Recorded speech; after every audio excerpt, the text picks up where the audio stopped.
Hello ladies and gentlemen, this is Yoruus speaking and welcome to another part of my free-for-all 6-player game playing as the Netherlands.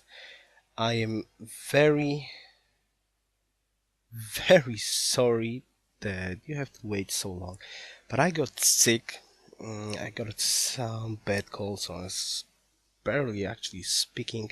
I was lying mostly in my bed, and on top of that I was just so busy in real I was not able to add the commentary to this game, so sorry for the wait, but I'm here now and I will try to add the commentary as soon as possible and upload this. I was able, this is, well, I'm recording this on Sunday. I was able to get 2 more games while I was lying in the bed.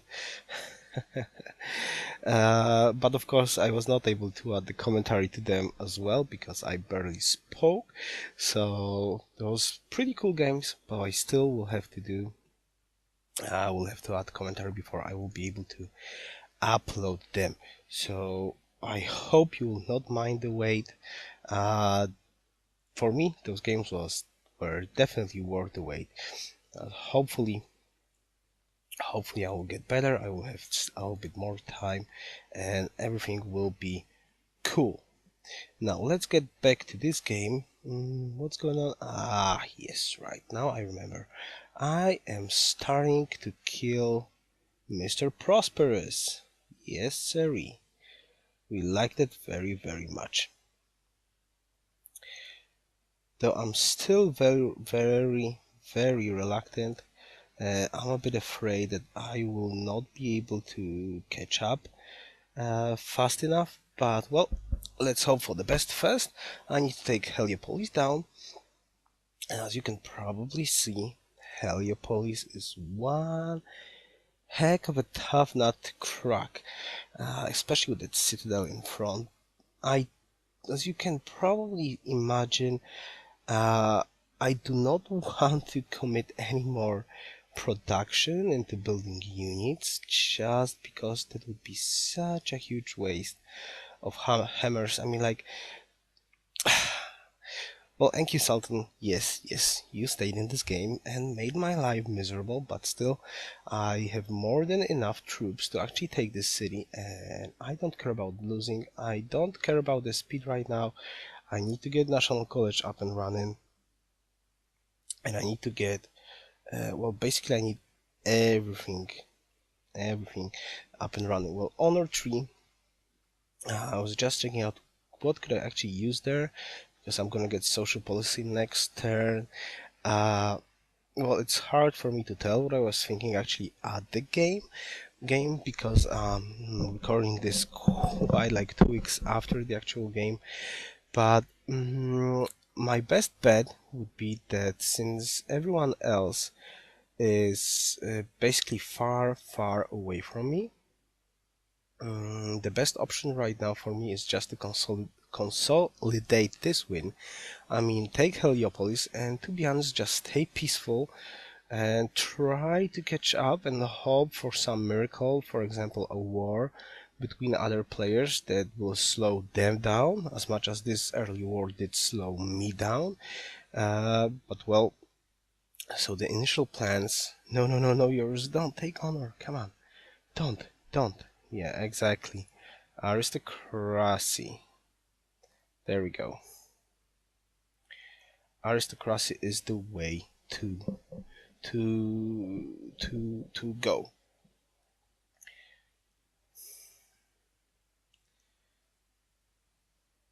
So basically, as I'm saying, the point is I really need to catch up right now.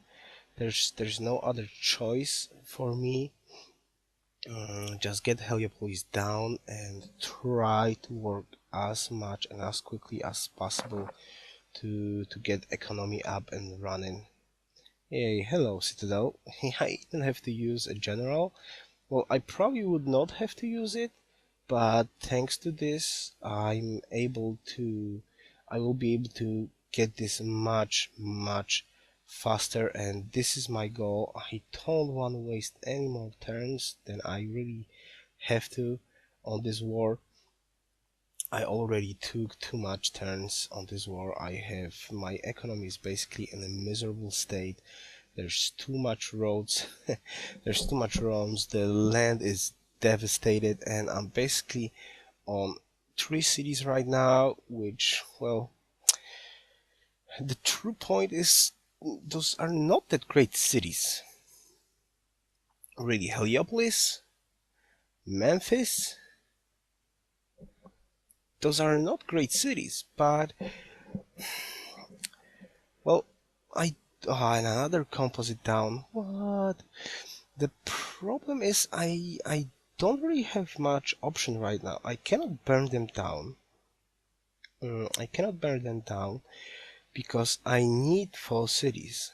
There's no other choice. I just need 4 cities, and I need those cities in a very, very well in a very well development state. There's no point for me to destroy those cities right now because I would have to plant other cities right now. So, like, wasting hammers on settlers and on buildings in them, it's probably not the smartest thing to do. Like, I know for now they will slow me down, but if I ever think about catching up late game, I really need those cities. I cannot allow myself to burn those cities and try to replant them in some other way.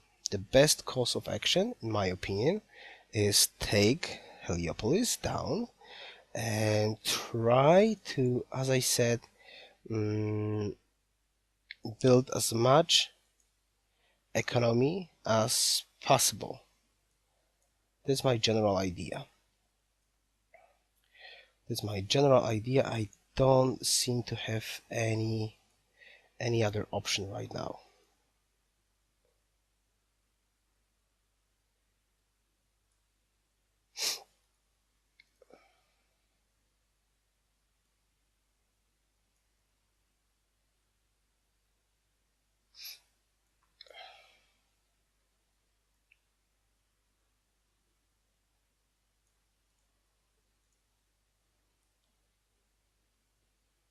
Ooh, religion founded.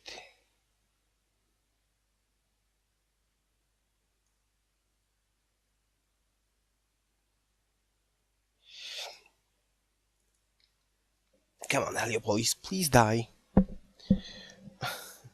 Yeah, you're going down. Thank you for the game. Thank you, Sultan. GG, you have been a pain as usual. You've been a pain as usual. Well, I'm quite surprised that actually it worked. Just because, just because Egypt is so strong in ancient era. They don't need horses, though chariot archers are so cheap and so strong at the same time. Really, it's like absolute craziness. Absolute craziness. It's so hard to fight versus them. It's basically very, very hard.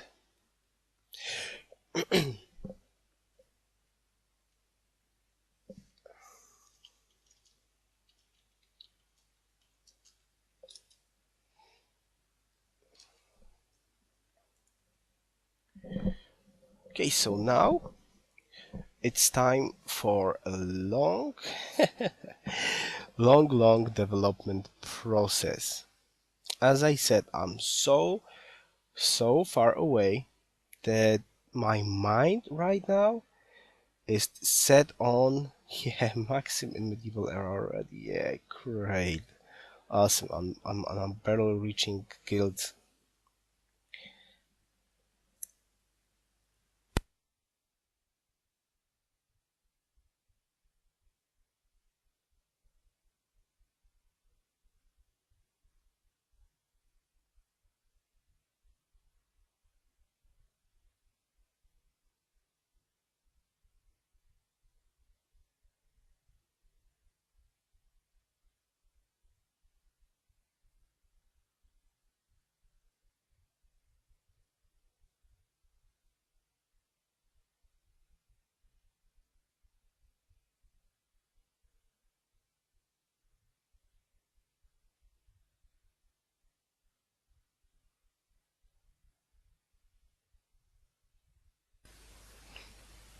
The Celts and Assyria are now friends. No, no more tributes for you, Mr. Warmonger Yoruus. You will not get any more tributes.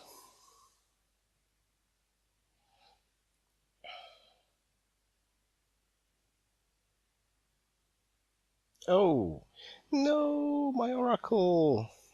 My oracle. I was really hoping that I can catch up with that oracle just a tiny little bit. And hello there, Kathmandu. Yay, well, this is a good thing. I mean, look at this small passage. 2-tile passage through jungle and hills. Any approach from this side will be stopped at the mountain, so I only need to plant range units in my land, and I can basically shoot out everyone who comes from the south. Same goes for my west borders. So basically, I shouldn't be afraid. I shouldn't be afraid about any attacks. What I need to do right now is I need workers, and I need to catch up so badly. This city has nothing. So I basically gain cities with absolutely nothing.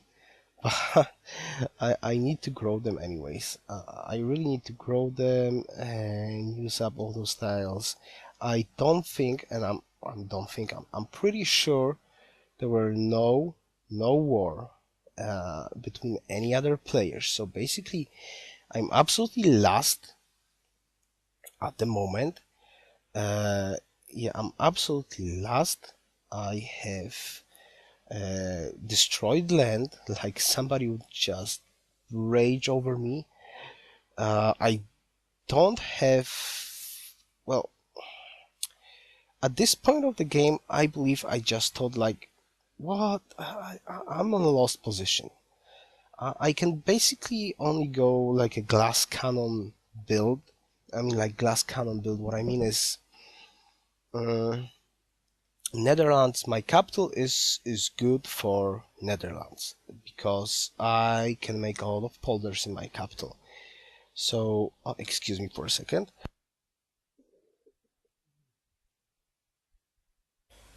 Oof, what a cough. Well, basically, my idea is my capital can have 1, 2, 3, 4, 5, 6, 7 polders. So what I'm hoping for is to get as much food and as much population in my capital that I have a slight chance to catch up. So basically my general plan is to have as much food in my capital, since that's a really great capital, then have as much food as possible in Memphis, because it's the only city on the mountain, and those two other cities just being production hubs, sort of. I mean, like, just to have enough population to work all the good production tiles and work the scientific specialist slots. So that's the general plan I have set up in my mind, I believe, at this point of the game. Surprisingly, I am fast at hammers, which is pretty good because I can catch up in buildings. So I still have it. I still have a chance. Yes, I still have a chance. So this is the plan I set up in my mind at this point of the game, and I will. What I mean by glass cannon, will try to do it. So I will not build military most probably, and I will risk it. I mean, like, I will risk being conquered if somebody will actually get in here, but that's the only option I do have at the moment. I will have to stop for a second in here. Be right back. Okay, and I'm back. Okay, what's going on? East India Company? No.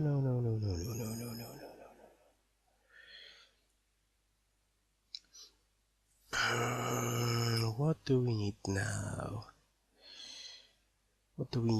Well, as I said, alright, let's check what was my guilds. Why am I... because polders, yeah. Polders. I want an extra trade route, that's why I queued up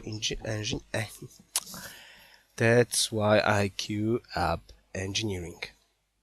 Because as I said, I want polders up and running ASAP, and I want trade routes sent to my capital to grow as quickly as possible. There we go, polders. Time for some polder action. If I remember correctly, I did forgot about getting granaries. No, actually, Thebes has granary, right, that's true. Right, I need to remove the road because I'm negative gold right now. I don't need so much roads. I need to improve all the land that I can. Yeah, they don't want to give me tribute anymore.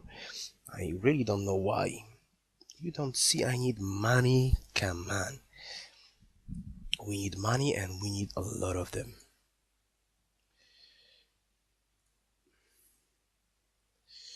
Let's remove those roads, please. Go. And Assyria. Oh, he's got a lot of desert. Why didn't he try to get Desert Fate Pantheon? Yeah, a lot of desert, really. Land of the desert. Actually, desert is quite cool. The only thing you need is a river on a desert and hills. Of course, the desert is not that great, but if you get a river and you got floodplains and you got a lot of hills, the desert is quite cool. I mean, like floodplains is a great food tile, and hills are hills, which is obviously great as well. So desert, don't be, I don't know if you like desert or not, but desert can be quite good, especially for civilizations like Morocco, for example. Oh, that's so awesome. I mean, like, if I would ever roll Morocco, I would I would love to be on desert. I mean, like, Casbah is so great. I don't know if you're familiar with that, but Casbah adds +1 food, +1 hammer, and +1 gold to a desert tile. So basically, if you're on a desert, you spam them everywhere. And if you're lucky to get Petra, oh my goodness, then you can change a very bad city spot with only desert. You can if you can get a Petra with a great engineer, you can plant a city in the middle of nowhere, like in the middle of Sahara, and you're on a damn desert, and you just boom Petra and Casbah. Each tile +2 food, +2 gold. I mean +2 hammers, +1 gold. Great. I'm like sheeps everywhere and additional with gold. It's just awesome. So as I said, don't be afraid about desert. Desert can be very, very beneficial, especially if you, on top of that, you manage to get the Desert Fate Pantheon. You're just ready to go out of the sky. Well, I'm not that happy with the desert in my land, though. I would prefer that be like marsh or something like that. It's actually strange. I mean, like, there's desert, marsh, and mountains. That's kind of strange if you ask me. There should be plains, right? Like desert plains and something, and not like desert marsh. But still, I'm pretty happy with that. Because I will be able to get quite a lot of polders. Alright, the good thing is I do have a granary in here, and I'm locking the production tiles right now. I'm locking the production tiles. Oh, actually, food production tiles. Library and cut house. Yes, we need that. No. It's not time to annex Memphis yet, I believe. Yeah, you should wait just a tiny little bit. Well, I need to annex them as soon as possible. I cannot wait too much, because every turn I miss, the hammers go to some stupid things like caravansary. Come on, how it's called? Caravansi, whatever, right? I will not try to spell it before I will be able to read that actually. And if I believe correctly, there's nothing here. There's actually something in here, like a city-state and natural wonder. Good. Natural wonder is plus happiness. We like that very much. I mean, like, I like that very much. That's cool. Another city-state in here. I do need to open up consulates. Well, we shall see if I will go to Finnish tradition first, or I will try to get consulates. I find that patronage is a very strong tree in those free-for-alls when you play with city-states. In Brave New World, actually, people tend to leave city-states on, and consulates can yield you, well, basically great amounts of extra culture, faith, units, and food. Especially in your capital, you only need 2 social policies and you're friends forever. So if you stay kind of peaceful and you meet all the, well, on a 6-player map that's like 12 city-states, you can basically get a lot of happiness, or you can sometimes, I mean, like, almost each game I get consulates, my culture per turn is like double what I make myself in my cities. So that's really worth it. That's really worth it. Oh, Celts have... I'm 1 hammer behind the Celts. Well, but that's good. I'm kind of last. I like to be in the last position, like, that playing that underdog role just a tiny little bit, so people are not taking you too seriously. Especially that they know that I was at war, so I think they are... you're right. Bisky, nice move, building Patna in Athens. That's actually cool. Right, first trader to Amsterdam. Grow, grow, grow. My lovely capital. So I like to play the underdog role. I like to be the lowest on score.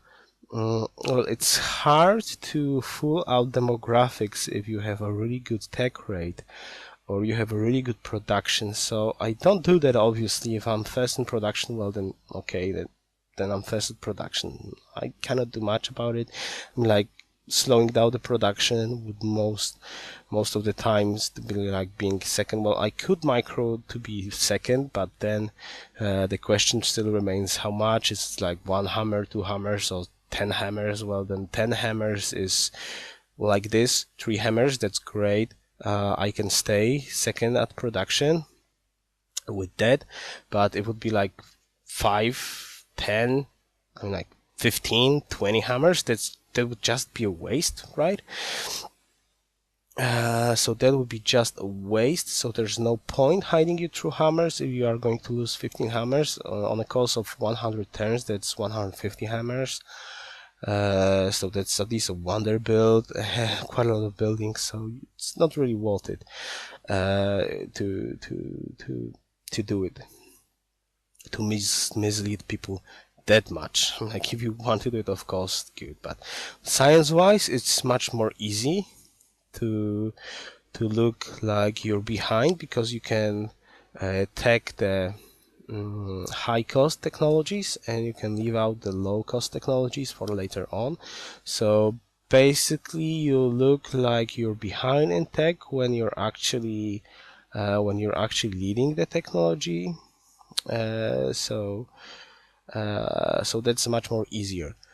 But the rest of the statistics, you cannot fool. You cannot fool crop yield, you cannot fool population, and you cannot fool GNP and all the rest, basically. So but people tend to look at the score first, and if they see you, oh, you're last at score, then, oh, okay, it's not that bad. I mean, like, so they kind of look at you from a perspective that you're less of a threat than you actually are.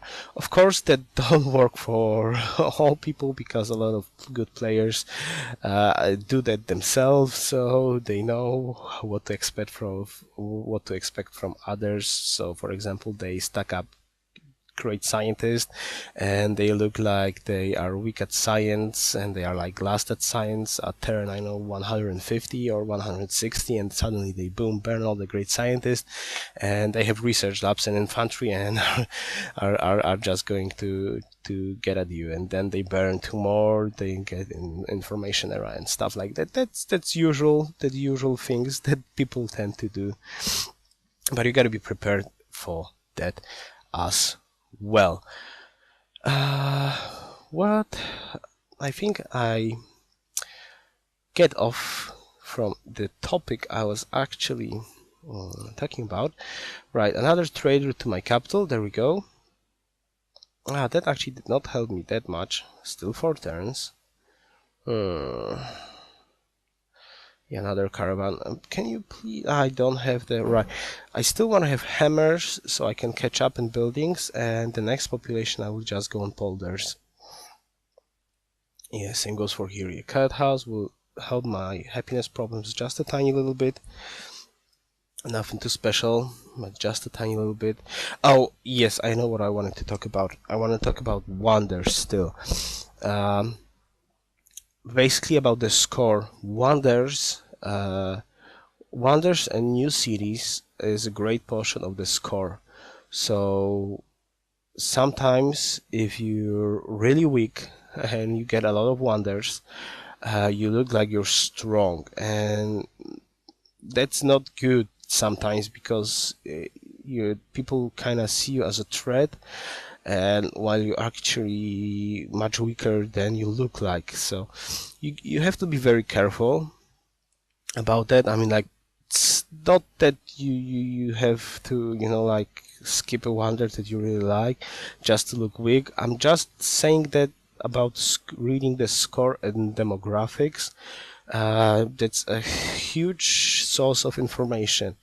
Diplomacy screen, checking the trade options with other players, the demographics screen, and the scoreboard and diplomacy overview, where you can see the wonders, you can see how much cities they have, you can see how much population they have in the cities, you can see how much gold are they making. Most of the time you can see how much average hammers people do, because if you play a 6-player game, you have 3 values. So you've got the leader hammer value. Well, you have the leader value on demographics on everything. You have the worst person value, and you have your own value. So basically you miss only 3.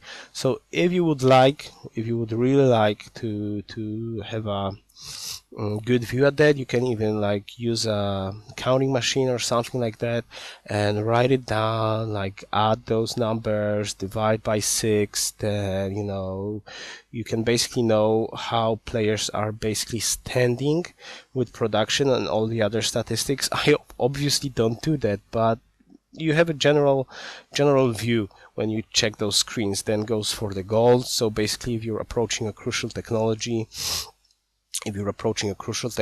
and they have a lot of gold, and they still have, like, for example, if you're not in the medieval era and someone is first at army and you see he has a lot of composite and he has like hundreds of gold, you can basically be extra sure that they will upgrade them to crossbows and attack you. And if you're on that border, you just need to prepare and stuff like that. That's pretty simple, and all of that you can read from the tools in game, the demographics, diplomacy, and all of those screens. So I'm still first at army, which tells me everyone else is still echoing up, which is basically not that great for me, because I was really hoping some of them will wage war at some point, especially when you have Zulus in the game. Well, basically when you have Zulus in the game, you kind of think like, okay, Zulus means impy, crazy impies means war. So you would suspect a Zulu player to wage war. Same goes for China, Arabia, Mongolia, and Huns.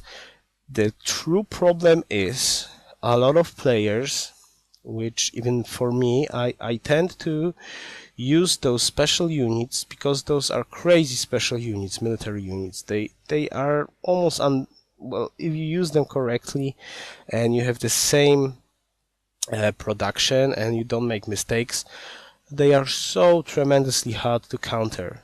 So you can basically use them. You can use them to just go again. I would say that word, a glass cannon build, when you only build economy, because people will think that they need to defend, so they will build up military. So you can like have that window of opportunity where you went for economy, you build up economy, but before players will catch up what you actually did, they will miss the window of opportunity to attack you because you really didn't go for army. It's kind of a risky game, but it's sometimes definitely worth it. It's definitely worth it, and something you can really do well with civilizations like Zulus, China, Arabia, Mongolia, Hans, Egypt. Egypt is great for that. Like war chariots can be very scary in the ancient era, so there's not much players that will try to attack you in the ancient era. Yes, don't look at me, Netherlands and Yoruus, that doesn't count. That doesn't count. Well, thank you, Sultan. I don't know what was he thinking. I think he misread this just a tiny little bit. Just a tiny little bit. And I was able to get him down, but Egypt can allow you really to focus on economy first, and then get the defenses up with war chariots, or even get the economy up and then go to war chariot spam and kill someone before crossbows. That's really strong as well, because you have a lot of time. You have a lot of time between composites and war chariots, and chariots and crossbows. So basically you can kind of look like you're echoing up and spamming wonders and build up your army suddenly, like queue up the army, and suddenly you spam war chariots only, and if somebody is not paying attention, you can surprise players with war chariots just before the crossbows. So that's kind of strong tactic as well. Alright, this part will finish soon. Thank you very much for watching. Next part, I believe, has the original commentary made at the game, but the next part will be the last game with the normal commentary, and again the next part will be made after the game, so I hope I will make it fast. Well, anyways, thank you very much for watching. I hope you enjoyed. Best wishes, and well, see you in the second. Best wishes, Yoruus out.